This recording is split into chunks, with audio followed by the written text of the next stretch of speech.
Երրորդ ժամկետի մասին, որ ասացիք, պարոն Մարուկյան, այսինքն պարզվում է, որ այն ինչ-որ չէր կարելի Սերժ Սարգսյանին, կարելի է Նիկոլ Փաշինյանին եւ շատ-շատերը, շատ գործընկերներ, այլ միջազգային գործընկերներ ուզում են դրա վրա աչք փակեն, ինչը անթույլատրելի է։ Ես ուզում եմ հիշեցնել, որ 2018 թվականին մենք Սերժ Սարգսյանի համար փոքրիկ դրամահավաք կազմակերպեցինք, որպեսզի փող ունենա գնա թոշակի, եւ եթե անհրաժեշտություն լինի, մի հատ դրամահավաք Նիկոլ Փաշինյանի համար անենք, որ ինքն էլ թողնի գնա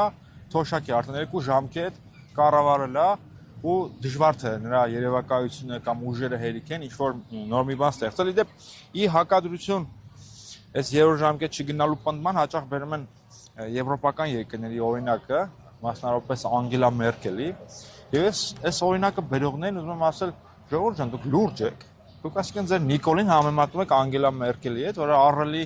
ծառայություններ է մատուցել ինչպես Գերմանիային, այնպես էլ ամբողջ Եվրոպային, դառնալով ըստ էության Եվրոպայի երկրորդ երկայնացյալ լեզին։ Այս առումով նույնիսկ գերմանական օրինակով սա շատ բան է, քիչ հանդիպող օրինակ է, որ 10 տարուց ավել մեկը կառավարի, տեսնում ենք, որ կանցլերները մեկը մյուսին են հաջորդում արագ, տապալելով իրենց արժեվ դրված խնդիրներին, այնպես որ հստակ է ու աներկբա, որ Նիկոլ Փաշինյանը չպետք է գնա երրորդ ժամկետ, գանք այդ բանավեճին, ես է տեսա այդ բանավեճը, որը խայտարակություններ եւ իսկապես ճիշտ եք ասում, մարդիկ թող տեսնեն այդ բանավեճը եւ հասկանան, թե ինչ է իրենց սպասվելու առաջիկա 5 տարիներին։ Եթե որպես առանձին վերցված դրվագ վերցնենք եւ դա պետության եւ ազգի ճակատագրի վրա ազդեցություն չունենար, հա, լավ է, կնայենք, ծիծաղային, գարեջուր կխմենք, պոպկորնով, բան չիպսով, բայց այդ ծեծկրտուքի եւ այդ հայախառն լկտի այդ խուլիգանական միջավայրում մեր պետությունը նորից ունենալու է կորուստներ, նոր ատոմակայան չենք ունենալու, վատթարանալու են հարևան բարեկամական երկրների հետ հարաբերությունները եւ Հայաստանը չի կարողանալու դիմագրավել իր առջև ծառացած մարտահրավերներին։ Հենց ճիշտ է, որ առանձին վերջած կնայենք, ուրախանանք, ասենք ինչ լավ կլոուններ են եւ հիմա մենք ինչի համար ենք ձայն ուզում, առաջին ձայն ենք ուզում, որ վերջնենք որ դուրս շպրտենք դրանց։ Այդ ովքեր են այդ կենթանիները։ Այս ինչ են անում այս ժողովրդի հետ։ Այսինքն հայ ժողովրդի բանը 80%-ը բարձրագույն կրթություն ունի։ Այդ խուլիգան, հանցագործ դրանց է արժանի հայ ժողովուրդը։ Դրանք պետք է որոշեն երկրի ճակատագիրը։ Մենք քվենք ուզում,